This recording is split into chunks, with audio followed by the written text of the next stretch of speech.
Welcome to SR study institute YouTube channel. জ্ঞান অর্জনের এই সুন্দর যাত্রায় আমরা একসঙ্গে শিখব সহজ ভাষায়, গভীরভাবে এবং পরীক্ষাভিত্তিক উপায়ে।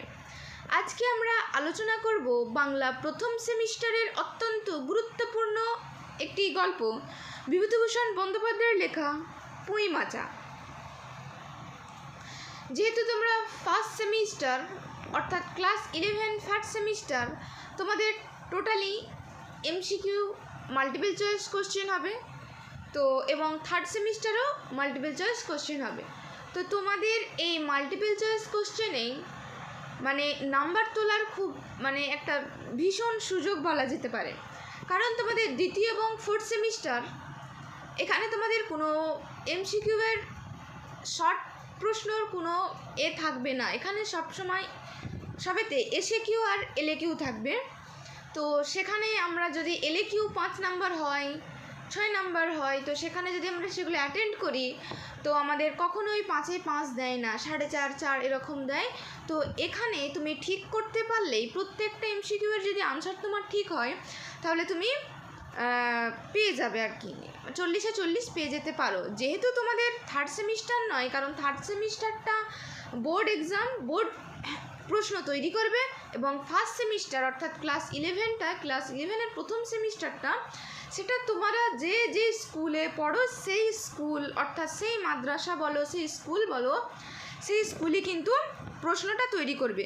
তো আমি প্রথম সেমিস্টারদের বলতে চাই, যেহেতু তোমাদের স্কুল প্রশ্ন তৈরি করবে, তো এখানে তোমাদের স্কুলের স্যার ম্যাম বা যিনি টিচার আছেন তিনি যেগুলো ইম্পর্টেন্ট বলে দিচ্ছেন, যেগুলো পড়তে বলছেন, যেগুলো ভীষণভাবে জোর দিচ্ছেন, তোমরা তার উপরে বেশি জোর দাও, বাকিটাও পড়ো এবং সেইগুলোর উপরে আমি বেশি জোর দিতে বলবো।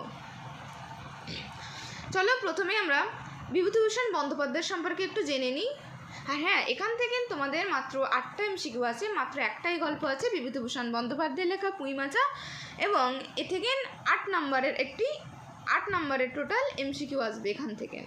তো ক্লাসটা যদি মনোযোগ সহকারে করো তাহলে তোমরা এমসিকিউ সহজেই কী করতে পারবে, অ্যাটেন্ড করতে পারবে। তো আশা করি প্রত্যেকের কাছে বই আছে, সেই বইটি রাখো পাশে এবং খাতা কলমও রাখো। যেগুলো তোমাদের মনে হবে যেগুলো নোট করে নিলে আমাদের পরীক্ষার সময় বুঝতে সুবিধা হবে, অবশ্যই তোমরা সেগুলো নোট করে নাও। যেগুলো তোমাদের মনে হবে যে মনে থাকবে না, এতটা মনে রাখা অসম্ভব। চলো আমরা একটু লেখক পরিচিতি সম্পর্কে জেনে নিই।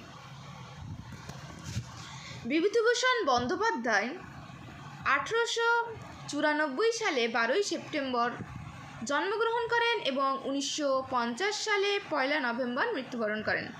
তিনি একজন জনপ্রিয় ভারতীয় বাঙালি সাহিত্যিক ছিলেন। কে ছিলেন না, মনে রাখবে যে ভারতীয় বাঙালি সাহিত্যিক ছিলেন।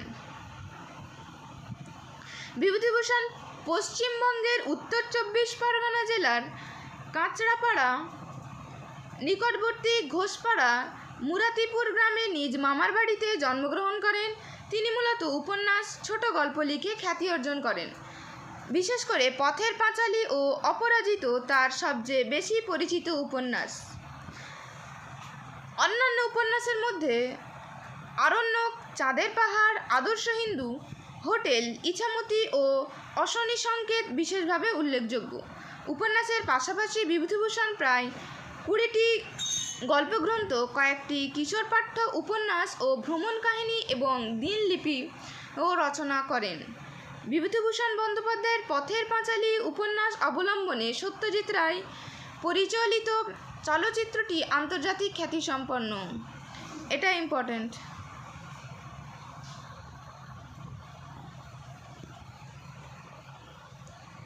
বিভূতিভূষণের অধিকাংশই উপন্যাস চলচ্চিত্রে রূপায়িত করা হয়েছে এবং 1951 সালে ইছামতি উপন্যাসের জন্য বিভূতিভূষণ পশ্চিমবঙ্গের সর্বোচ্চ সাহিত্য পুরস্কার রবীন্দ্র পুরস্কার লাভ করেন। এই ছিল আজকে আমাদের লেখক পরিচিতি। তো গল্পটা পড়ার আগে এখানে একটা গল্প বলে রাখি। এই পুঁই মাচা গল্পটি রচনার আগে বিভূতিভূষণ বন্দ্যোপাধ্যায় সর্বপ্রথম একটি গল্প লেখেন। গল্পটার নাম হচ্ছে মৌরি ফুল। তিনি এই মৌরি ফুল নিয়ে একটি গল্প লিখেছেন। এই মৌরফিল গল্পটি বিভূতিভূষণ যখন ছাপাতে দেন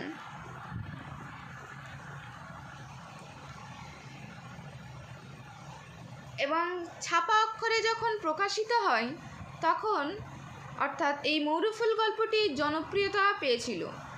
হঠাৎ একটা নতুন লেখক এরকম এই ধরনের একটা গল্প লেখে যে একটা পপুলারিটি তিনি পরিচয় লাভ করেন।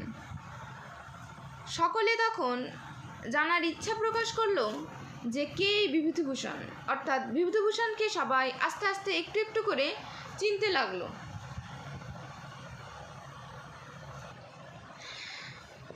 পপুলারিটি আস্তে আস্তে তার বাড়তে লাগলো। বিভূতিভূষণ বন্দ্যোপাধ্যায়ের মৌরফিল গল্পটার জন্যই তিনি আস্তে আস্তে কী করেন, মানে আস্তে আস্তে তিনি তার পপুলারিটিটা আস্তে আস্তে বাড়ে। প্রথমে তাকে কিন্তু কেউ চিনত না। এইরকমই কিছুদিন পর হঠাৎ বর্তমান যে আমাদের আনন্দবাজার পত্রিকা, তার পূর্বে নাম ছিল অমৃতবাজার পত্রিকা। সেই অমৃতবাজার পত্রিকায় একদিন একটি বিজ্ঞাপন বার হয়। বিজ্ঞাপনটা কী ছিল, যে জমিদার সিদ্ধেশ্বর ঘোষের বাড়িতে একজন অনাথ 5 বছরের বাচ্চাকে পড়ানোর জন্য গৃহশিক্ষক প্রয়োজন, মানে যাদেরকে আমরা হোম টিউটর বলে থাকি। তো ইতিমধ্যে বিভূতিভূষণ বন্দ্যোপাধ্যায় ওই মৌরফিল গল্প লিখে ফেলেছিলেন। তার নামটাও চারিদিকে ছড়িয়ে পড়ে। কিন্তু সব দিক থেকে বিচার করতে গেলে বিভূতিভূষণ তো আর খুব একটা সচ্ছল পরিবার থেকে তিনি বিলং করতেন না, বা সচ্ছল পরিবারের মধ্যে তিনি বড় হয়ে ওঠেননি, বা তিনি জন্মাননি বা জন্মগ্রহণ করেননি। মোটামুটিভাবে তার একটা কিন্তু ছোটবেলা থেকেই লেখার একটা ঝোঁক ছিল। তো সেই দিক থেকে তিনি আস্তে আস্তে লেখালেখি শুরু করেন, লিখতেন কিছু কিছু। তো এখানে তিনি যখন এই বিজ্ঞাপনটা বার হয়, তো তখন তিনি চিঠির মারফত এটা অ্যাপ্লাই করেন। এর মধ্যে অনেকেই অ্যাপ্লাই করেছিল, শুধু বিভূতিভূষণ বন্দ্যোপাধ্যায় নয়। এই বিজ্ঞাপনটা বেরোনোর ফলে অনেকেই সেখানে কিন্তু অ্যাপ্লাই করেছিল, এবং তাদের সকলের মধ্যে 2 জনকে সিলেক্ট করা হয়। কিন্তু ফাইনালি সিদ্ধেশ্বর ঘোষ বিভূতিভূষণ বন্দ্যোপাধ্যায়কে তিনি সিলেক্ট অর্থাৎ বাছাই করেন। তো সেখানে তিনি গৃহশিক্ষকতা করতে গিয়ে সেই বাড়ির ছেলে মেয়েদের নানা রকম গল্প শোনাতেন। কখনো রাজারানীর, কখনো দৈত্য দানবের গল্প, আবার কখনো রূপকথার গল্প, আবার কখনো বাস্তবের গল্প, আবার কখনো বিশেষ কোনো ঘটনাকে কেন্দ্র করে গল্প। পড়ার শেষে কিন্তু যখন তিনি পড়াতেন, পড়ার শেষ হয়ে যেতে গেলে রোজ তিনি গল্পের আসর বসাতেন বিভূতিভূষণ বন্দ্যোপাধ্যায়। এমনকি তিনি যেখানে পড়াতে যেতেন, শুধু তারাও থাকতো না, তার ফ্যামিলির অনেকেই কিন্তু সেই বসে গল্পগুলো শুনত।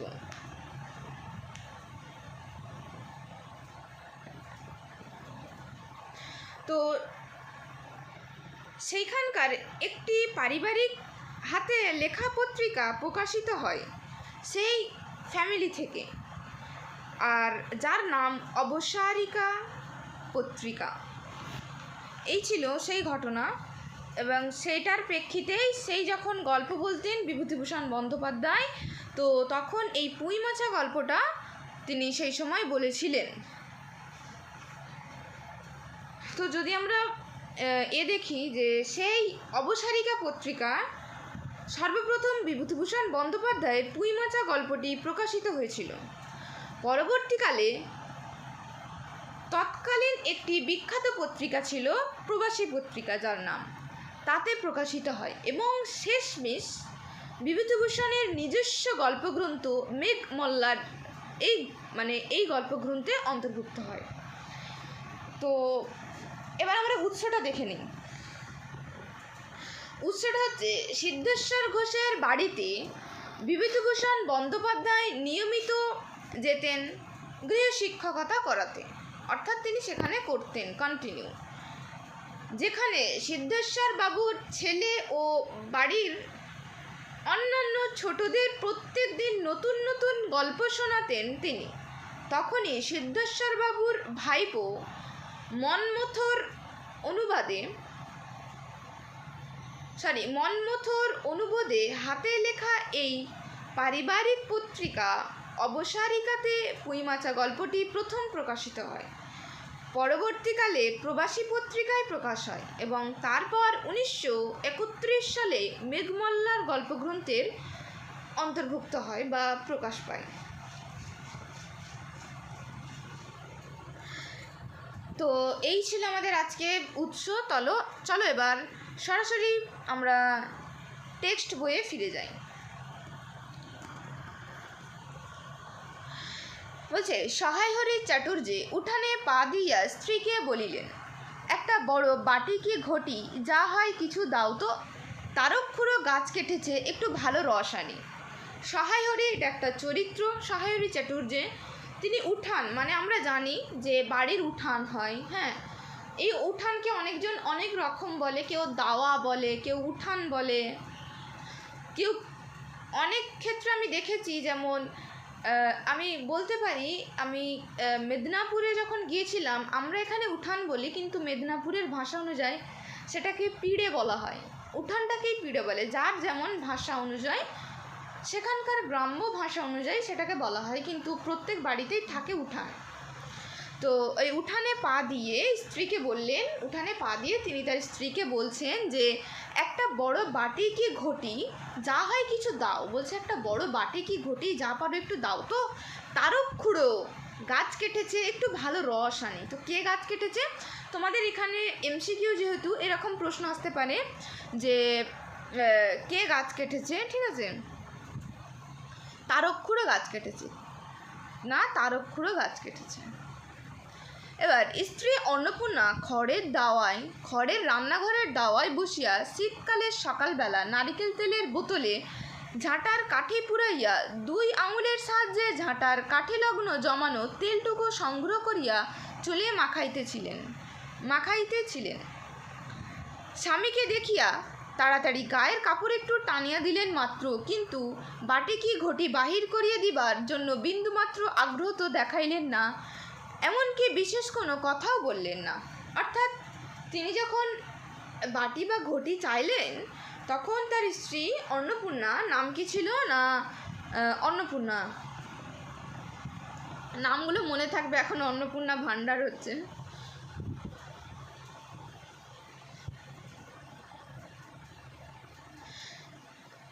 স্ত্রীর নাম অন্নপূর্ণা। সে কোথায় বসেছিল না, প্রত্যেকটা লাইন তোমাদের জন্য ইম্পর্টেন্ট। না, কোথায় বসেছিল? খড়ের রান্নাঘরের দাওয়ায় বসে কি করছিল না, নারিকেল তেলের বোতলের ঝাঁটার কাঠি পুড়ে। অর্থাৎ এখানে শীতকালের কথা বলা হচ্ছে, ঠিক আছে, কোন কাল দেখো, শীতকালের কখন না, সকালবেলা। তো আমরা দেখেছি শীতকালে প্রত্যেক বাড়িতে নারিকেল তেল থাকে, তো সেটা কি হয়, শীতকালে না বসে যায়। তো সেটাকে কি করতে হয়, আবার আমরা যখন দেখি গরম করে, অনেকজন দেখেছি আমরা রৌদ্রে দেয়, সেই রোদের তাপে যখন গরম হয়, তেলটা গলে যায়, তখন আমরা সেই তেলটা ব্যবহার করি, মাথায় দিই, কেউ গায়ে দেয়। তো তখন কিন্তু ব্যবহার করে, তার আগে ব্যবহার করা যায় না, কারণ সেটা বসে যায়। তো সেরকমই একটা সিচুয়েশান, সেই তেলগুলো বসে গিয়েছে এবং তার স্ত্রী অন্নপূর্ণা সেই ঝাঁটার কাঠি দিয়ে সেই তেলগুলো সংগ্রহ করার চেষ্টা করছে, তেলগুলো বার করে মাথায় দেওয়ার চেষ্টা করছে। তো স্বামীকে যখন দেখলেন, তখন আগেকার মানুষরা একটু বেশি লজ্জাশীলতা, এখনের তুলনায় অনেক অনেক বলা যেতে পারে। তো তার গায়ের কাপড়টা নিজে টেনে নিলেন এবং ঘটি দেওয়ার তো বিন্দুমাত্রই কোনো আগ্রহই দেখালেন না, বরং কোনো বিশেষ কথাও বললেন না। তার আপন মনে তার যে কাজ সে করেই যাচ্ছে।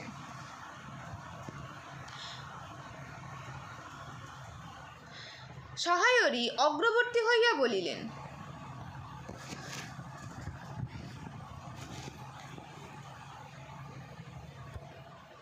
কি হয়েছে, বসে রইলে যে, দাও না একটি ঘটি। খেন্তি টেন্তি সব কোথায় গেল এরা? তুমি তেল মেখেছো বুঝি ছোবে না? অর্থাৎ বলছে যে কি হয়েছে তোমার, তুমি শুধু শুধু বসে রয়েছো, আমি তোমার থেকে না একটা ঘটি চাইলাম বা বাটি চাইলাম, সেটা দাও। তারপর বলছে এখানে খেন্তি টেন্তি অর্থাৎ তার মেয়ের কথা বলছে যে তারা সব কোথায় গেল। হ্যাঁ, তুমি তারপর বলছে যে তুমি হয়তো তেল মেখেছো সেই জন্য হয়তো ছোবে না, তাই তো? স্ত্রী অন্নপূর্ণা তেলের বোতলটি সরাইয়া স্বামীর দিকে খানিকক্ষণ চাহিয়া রইলেন। অর্থাৎ সে তেলের বোতলটা সরিয়ে দিয়ে তার স্ত্রী মানে তার স্বামীর দিকে অর্থাৎ সহায়রী চাটুর্যের দিকে কিছুক্ষণ তাকালেন। পরে অত্যন্ত শান্ত সুরে জিজ্ঞাসা করিলেন, তুমি মনে মনে কি ঠাউরেছ বলো তো? অর্থাৎ তারপরে একটু শান্ত সুরে কোমলভাবে সে বলছে যে তুমি মনে মনে কি ঠাউরেছ। অর্থাৎ ঠাউরেছ মানে কি? চিন্তা করা, ভাবা, ঠিক করেছো, যে তুমি মনে মনে কি ঠিক করেছো সেটা বলতে পারো? স্ত্রীর অতিরিক্ত রকমের শান্ত সুরে সহায়রীর মনে ভীতির সঞ্চার হইল। ইহা যে ঝড়ের অব্যবহিত পূর্বের আকাশের স্থির ভাবমাত্র তাহা বুঝিয়া তিনি মরিয়া হইয়া ঝড়ের প্রতীক্ষায় রহিলেন।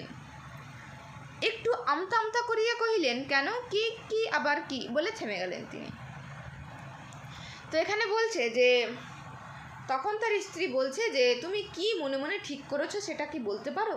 তো এই কথাটা তিনি শান্ত সুরে বলেছিলেন। তো এই অতিরিক্ত রকমের শান্ত সুরটা সহায়রীর একটু মনে ভীতির সঞ্চার হয়। কারণ কি? কারণ এখানে একটা দেখো উদাহরণ টানার চেষ্টা করেছে, একটা কিছু দিয়ে বোঝানোর চেষ্টা করেছে যে ইহা যে ঝড়ের অব্যবহিত পূর্বের আকাশের স্থির ভাবমাত্র তাহা বুঝিয়া তিনি মরিয়া হইয়া ঝড়ের প্রতীক্ষায় রহিয়েছেন। অর্থাৎ যখন কোনো ঝড় আসে, ঝড় আসার আগে পরিবেশটা যেমন শান্ত হয়ে যায়, তেমনি তার স্ত্রী কখনো এতটা শান্ত সুরে হয়তো কথা বলতেন না আগে। আজকের যখন তিনি কথা বলেছেন এতটা শান্ত সুর, যে তার পিছনে কোনো কারণ আছে, বা মানে বলতে চাইছে যে ঝড়ের এবার সম্ভাবনার তিনি মানে প্রতীক্ষায় রয়েছেন, যে এবার কিছু একটা ঘটবে, তিনি এরকম ভেবে রয়েছেন। তাই একটু আমতা আমতা করিয়া কহিলেন যে কেন, কি কি আবার কি, বলে তিনি থেমে গেলেন। অন্নপূর্ণা পূর্বাপেক্ষাও শান্ত সুরে বললেন। অর্থাৎ পূর্বাপেক্ষা মানে কি? আগের থেকে, ঠিক আছে, মানে আগের যে সুরে বলেছেন তার থেকেও শান্ত সুরে বলছেন, দেখো রঙ্গ করো না বলছি, ন্যাকামি করতে হয় অন্য সময় করো। রঙ্গ মানে কি? রঙ্গ মানে হচ্ছে ঠাট্টা তামাশা। অর্থাৎ বলছে যে দেখো ঠাট্টা তামাশা করো না বলছি, যদি ন্যাকামি বা ঠাট্টা তামাশা করতে হয় অন্য সময় করো। তুমি কিছু জানো না, কি খোঁজ রাখো না? বলছে তুমি কি কোনো কিছু জানো না, কোনো কিছু খোঁজ রাখো না? অত বড় মেয়ে যার ঘরে, সে মাছ ধরে আর রস খেয়ে দিন কাটায়, কি করে তা বলতে পারো? গায়ে কি গুজব উঠেছে জানো? অর্থাৎ এখানে অন্নপূর্ণা খুব একটি দায়িত্বশীল বা দায়িত্ববান আমরা চরিত্র বলতে পারি। সে খোঁজ রাখে যে তাদের নিয়ে পাড়ায় কে কী বলছে, তার ফ্যামিলিকে নিয়ে কে কী বলছে, বা পাড়ায় কে কী ঘটছে, এগুলো খোঁজ রাখে। কিন্তু এর ঠিক বিপরীত চরিত্র হচ্ছে তার স্বামী, অর্থাৎ সহায়রী চাটুর্যে।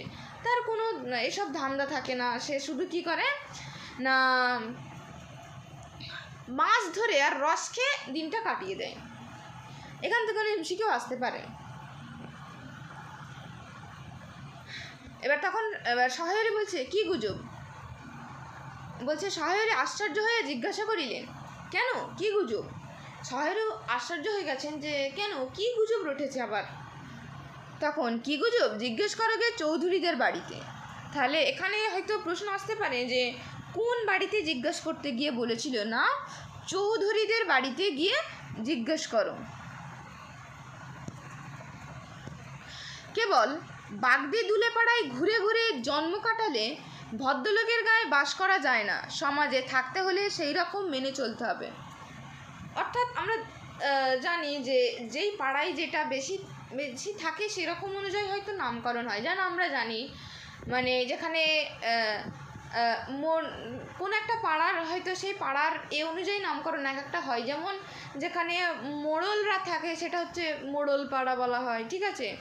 হ্যাঁ, মানে এরকম নাম হয়, তো যেখানে এখানেই বেশি হয়তো দুলে বাগদিরা থাকে, সেই জন্যই বলছে যে বাগদি দুলে পাড়ায় ঘুরে ঘুরে জন্ম কাটালে তো ভদ্রলোকের গায়ে বাস করা যায় না, সমাজে থাকতে হলে সেই রকমভাবে মেনে চলতে হয়। সাহেবী একটু বিস্মিত হইয়া কি বলিতে যাইতেছিলেন। অন্নপূর্ণা পূর্ববৎসরে পুনর্বার বলিলেন, অর্থাৎ পূর্ববৎ মানে কি? পূর্ববৎ মানে হচ্ছে আগের মতো সুরেই পুনর্বার অর্থাৎ পুনরায়। তাহলে আগের মতো সুরেই তিনি পুনরায় কি বলে উঠলেন, এক ঘরে করবে গো, তোমাকে এক ঘরে করবে। কাল চৌধুরীদের চণ্ডীমণ্ডপে এসব কথা হয়েছে। না কোথায় কথা হয়েছে? না চৌধুরীদের চণ্ডীমণ্ডপে। এটাও একটু ইম্পর্টেন্ট না। এখানে বলছে যে কি গুজব, যখন সে জিজ্ঞাসা করেছে বলছে যাও চৌধুরী বাড়িদের বাড়িতে গিয়ে জিজ্ঞাসা করো, শুধু বাগদি দুলে পাড়ায় ঘুরে ঘুরে দিন কাটালে চলবে না। এবার অন্নপূর্ণা সে আগে যখন সহায়রী কিছু একটা বলতে চাইছিল বা বলতে যাচ্ছিল, কিন্তু অন্নপূর্ণা সে আগের সুরে আবারও বলল যে তোমাকে কি করবে, এক ঘরে করে দেবে। ঠিক আছে, কেন? সে শুনেছে কোথার থেকে? না কাল চৌধুরীদেব চণ্ডীমণ্ডপে এসব কথা হয়েছে। আমাদের হাতের ছোঁয়া জল কেউ খাবে না, আশীর্বাদ হয়ে মেয়ের বিয়ে হলো না, ও নাকি উৎসর্গ করা মেয়ে, গায়ে কোনো কাজে তোমাকে আর কেউ বলবে না। যাই, ভালোই হয়েছে, যাও এখন গিয়ে দুবেলা দুলে বাগদিদের বাড়িতে গিয়ে দুলে বাড়ি বাগদি বাড়ি উঠে বসে দিন কাটাও। তখন বলছে যে তোমাদের এক ঘরে করবে মানে কি? এক ঘরে করবে মানে সমাজের সব কিছু থেকে বঞ্চিত করে দেবে, আরও 5টা গ্রামের মানুষের যে আনন্দ উল্লাস সব কিছু থেকে বঞ্চিত করে দেবে। তাদের হাতের ছোঁয়া জল কেউ আর খাবে না। কারণ কি না, তাদের এখানে কারণটা হচ্ছে যে তাদের একটি মেয়ে রয়েছে, সেই মেয়েটার আশীর্বাদ হয়ে গিয়েছে এবং আশীর্বাদ হয়েও সেই মেয়েটার বিয়েটা ভেঙে গিয়েছে, আশীর্বাদ হয়ে মেয়েটার বিয়ে হয়নি। এখন আমরা দেখেছি বিয়েতে যে অনেক রিচুয়াল রয়েছে, কিন্তু আগে এই রিচুয়ালটা ছিল যে আশীর্বাদ। কিন্তু আশীর্বাদ এমন একটা জিনিস যে আশীর্বাদ হয়ে যাওয়া মানে তোমার অর্ধেক বিয়ে হয়ে যাওয়া। তাই বলছে যে আশীর্বাদ হয়ে মেয়ের বিয়ে হলো না, ওটা হচ্ছে কি উৎসর্গ করা মেয়ে, গায়ে কোনো কাজে তোমাকে আর ডাকবেও না, বলবেও না। যাক, তোমার জন্য তো খুব ভালোই হয়েছে, ঠিক আছে, এখন যাও যা পারো করো, দুলে বাড়ি বাগদি বাড়ি গিয়ে বসে বসে দিন কাটাও। সহায়রী তাচ্ছিল্য ভাব প্রকাশ করিয়া বলিলেন, এই আমি বলি না জানি কি ব্যাপার। অর্থাৎ সহায়রীকে তাচ্ছিল্য করে বলল, তো সহায়রী চাটুর্যের কাছে এটা যেন কোনো ব্যাপারই নয়। এক ঘরে সবাই এক ঘরে করেছেন, এবার বাকি আছেন কালীময় ঠাকুর। ওহ বলে তিনি থেমে গেলেন। তাহলে কে বাকি আছেন? না সবাই তাদের এক ঘরে করে দিয়েছেন, শুধু বাকি আছেন কালীময় ঠাকুর। মানে ওনার কাছে যেন কোনো ব্যাপারই নয়, তাচ্ছিল্যের স্বরে বলে দিয়েছেন। অন্নপূর্ণা তখন কি করলেন? তেলে বেগুনে জ্বলে উঠলেন। অর্থাৎ তেলে বেগুনে মানে অত্যন্ত ক্রুদ্ধস্বর, অত্যন্ত ক্রুদ্ধ হয়ে গেলেন। কেন? তোমাকে এক ঘরে করতে বেশ কিছু লাগে নাকি? তুমি কি সমাজের মাথা, না এক মাতব্বর লোক? অর্থাৎ বলছে যে তোমাকে এক ঘরে করতে গেলে অনেক কিছু প্রয়োজন নাকি? তুমি তো সমাজের কোনো মাথা, হ্যাঁ, কোনো মতব্বর লোক নয়, কোনো যে বিশাল শক্তিশালী একটা প্রভাবশালী ব্যক্তি তাও নয়, যে সমাজের মানে কি বলবো প্রধান ব্যক্তি যাকে মোড়ল বলা হয় তাও নয়। চাল নেই, চুলো নেই, এক কড়ার মুরদ নেই। তাহলে কী কী নেই এগুলো মনে রাখবে। চাল নেই, চুলো নেই, এক কড়ার মুরদ নেই, চৌধুরীরা তোমায় এক ঘরে করবে, তা আর এমন কঠিন কথা কি? বলছে তোমাকে এক ঘরে করতে বেশ কিছু লাগবে না, কারণ তোমার বাড়ি কি, তোমার চাল নেই, চুলো নেই, এক কড়ার কোনো মুরদ নেই, চৌধুরীরা তোমার এক ঘরে করবে, এই এমন কি কথা? এটা স্বাভাবিকই কথা। আর সত্যিই তো এদিকে ধাড়ি মেয়ে হয়ে উঠল, হঠাৎ স্বর নামাইয়া, তখন হঠাৎ স্বরটা একটু নামাইয়া বলছেন, হলো যে 15 বছর, বাইরে কমিয়ে বলে বেড়ালে কি হবে? লোকের চোখ নাই। পুনরায় গলার স্বর উঠিয়া বলিলেন আবার, না বিয়ে দেবার গা না কিছু, আমি কি যাব পাত্র ঠিক করতে? অর্থাৎ এখানে তিনি সত্যি খুব রাগান্বিত হয়ে গেছেন। বলছেন, কিন্তু যখন তিনি বললেন স্বর নামাইয়া কি বলেছিলেন? তিনি স্বর নামাইয়া বললেন যে হলো যে কত বছর? হলো যে 15 বছর। মনে রাখবে কত বছর বয়স? না 15 বছর বয়স। বাইরে যদি তুমি বলো বাইরে মানুষের কাছে কমিয়ে বয়সটাকে, সেই বাইরের লোকের কি চোখ নাই? পুনরায় সে আবার মানে গলার স্বর একটু চেঁচিয়ে বলছে, না বিয়ে দেবার গা না কিছু, তুমি কি বিয়ে দিতে চাও না? তাহলে আমি কি যাব পাত্র ঠিক করতে? অর্থাৎ পাত্র এখানে কি পাত্র, অর্থাৎ আমি কি যাব ছেলে ঠিক করতে? ছেলে দেখতে কি আমাকে যেতে হবে? এখানে সেই কথাটাই বলছে। তো সশরীরে যতক্ষণ স্ত্রীর সম্মুখে বর্তমান থাকিবেন, অর্থাৎ মানে নিজে যতক্ষণ স্ত্রীর সামনে দাঁড়িয়ে থাকবেন, বর্তমান থাকবেন, স্ত্রীর গলার সুর ততক্ষণ কমিবার সম্ভাবনা নাই বুঝিয়া সহায়রী দাওয়া হইতে তাড়াতাড়ি একটি কাঁসার বাটি লইয়া খিড়কির দুয়ার লক্ষ্য করিয়া যাত্রা করিলেন। অর্থাৎ খিড়কি হচ্ছে বাড়ির পিছনের দরজাকে খিড়কি বলা হয়। তোমরা প্রত্যেক বাড়িতে মানে যারা বয়স্ক আছে তাদের কাছ থেকে আমরা এই ওয়ার্ডগুলো আমরা শুনে থাকি যে খিড়কি, বাড়ির পিছনের দরজা হচ্ছে খিড়কি। না সহায়রী বুঝতে পারলেন যে যতক্ষণ তিনি সেখানে বিদ্যমান থাকবেন ততক্ষণই তার স্ত্রীর বকবকানি তার শুনে যেতে হবে, এবং যতক্ষণ থাকবেন তার স্ত্রীর গলার সুর কিন্তু কমবে না। তাই সে একটা কাঁসার বাটি লইয়া একটা কাঁসার বাটি লইয়া তিনি কিন্তু ওই খিড়কির দৌড় দিয়ে অর্থাৎ বাড়ির পিছন দিয়ে কি যাত্রা শুরু করলেন, অর্থাৎ যেতে শুরু করলেন।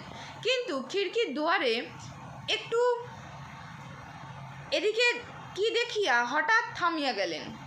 অর্থাৎ খিড়কিতে যেতে যেতে তিনি কী করলেন না হঠাৎ তিনি থামিয়া গেলেন এবং আনন্দপূর্ণ স্বরে বলিলেন, এসব কী রে খেন্তিমা, এসব কোথায় আনলি?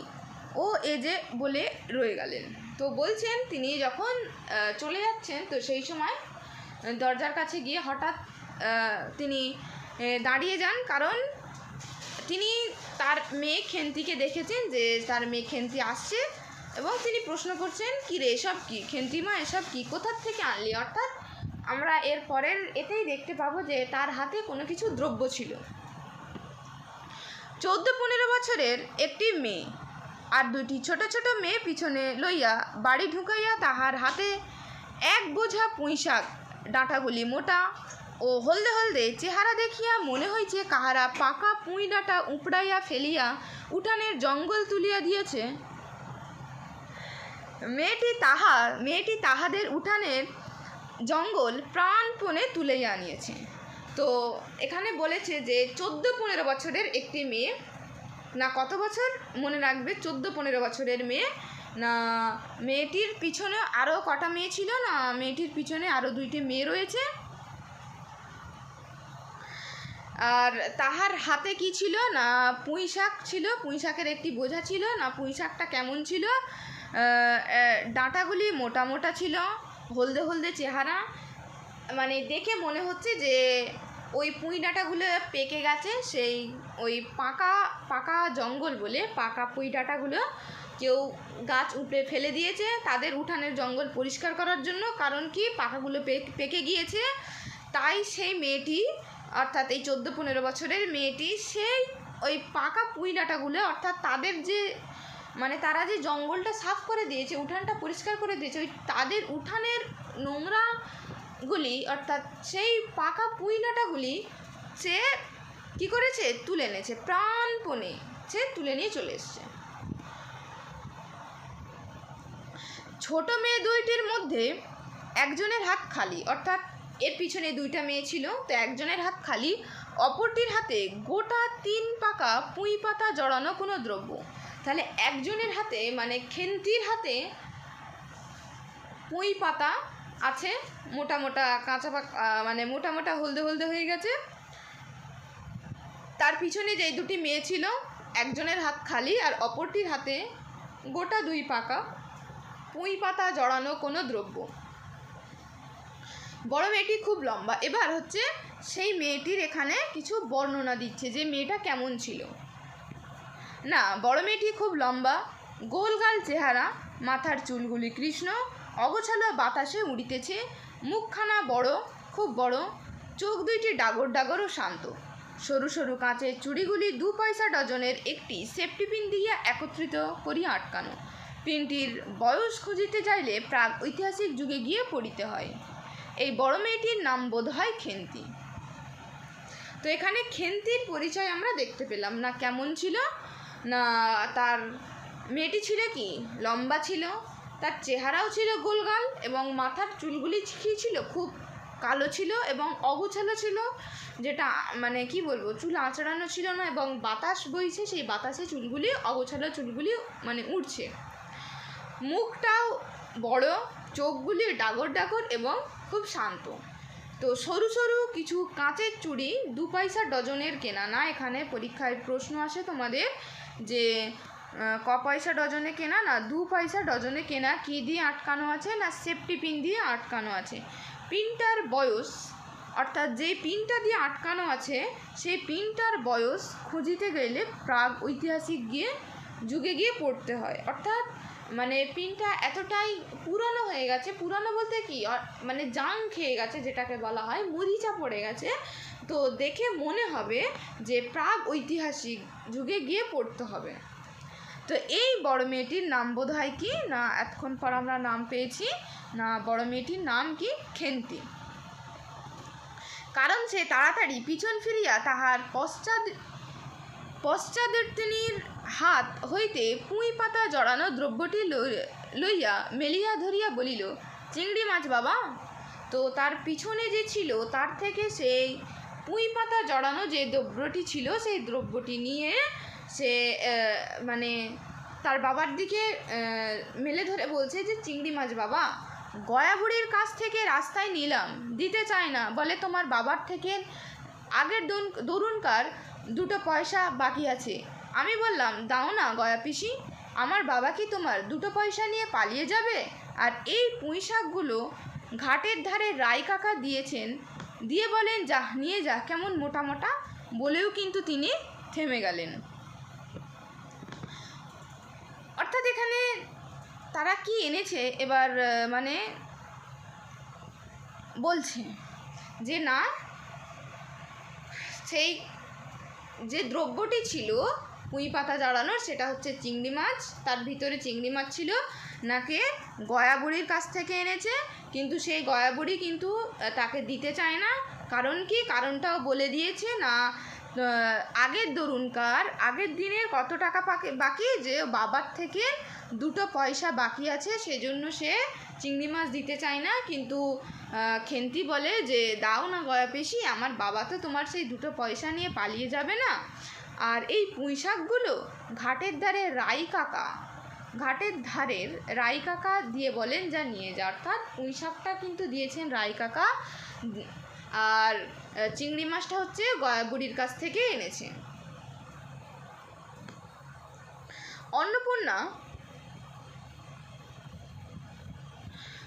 অন্নপূর্ণা দাওয়া হইতে অত্যন্ত ঝাঁঝের সহিত চিৎকার করিয়া উঠিলেন, নিয়ে যা, আহা কি অমৃতই না তোমাকে দিয়েছে। অর্থাৎ এখানে অমৃতর কথা বলা হচ্ছে। পাকা পুঁইডাটা কাঠ হয়ে গিয়েছে, 2 দিন পরে ফেলে দিত, নিয়ে যা।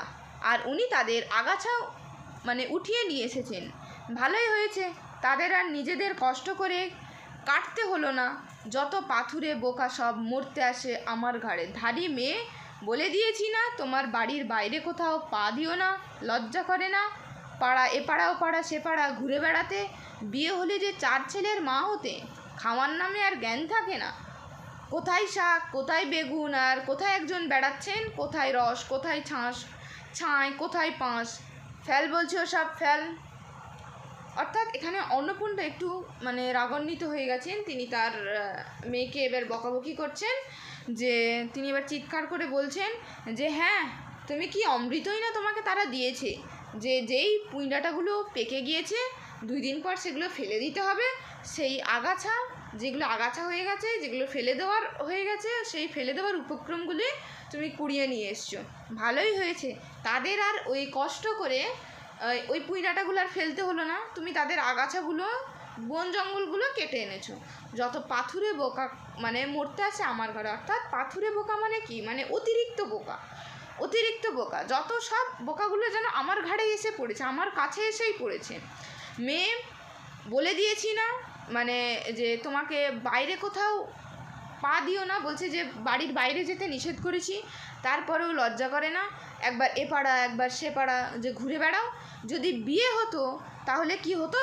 তাহলে তুমি 4 ছেলের মা হয়ে যেতে। মনে রাখবে, এখানে পরীক্ষার খাতায় এটা প্রশ্ন দিয়ে দেয়, কয় ছেলের মা না 4 ছেলের মা। খাওয়ার নামে আর জ্ঞান থাকে না, কোথায় শাক কোথায় বেগুন, নাকি কোথায় শাক কোথায় বেগুন। আর একজন বেড়াচ্ছেন বলে তিনি কিন্তু এখানে তার স্বামীকে এটা বললেন যে কোথায় রস কোথায় ছাই কোথায় পাঁস, বলে তারপর খেন্তিকে বলছেন ফেল, বলছি ও সব ফেল। তো এটা যেহেতু অনেকটা বড়, তো আমি ক্লাসটা আজ এই পর্যন্তই শেষ করছি। তো এটা আমরা পার্ট বাই ভাগ করে পড়াবো। আজকের প্রথম পার্ট, আমরা এর পরে দ্বিতীয় পার্টে পুরোটা শেষ করার চেষ্টা করব।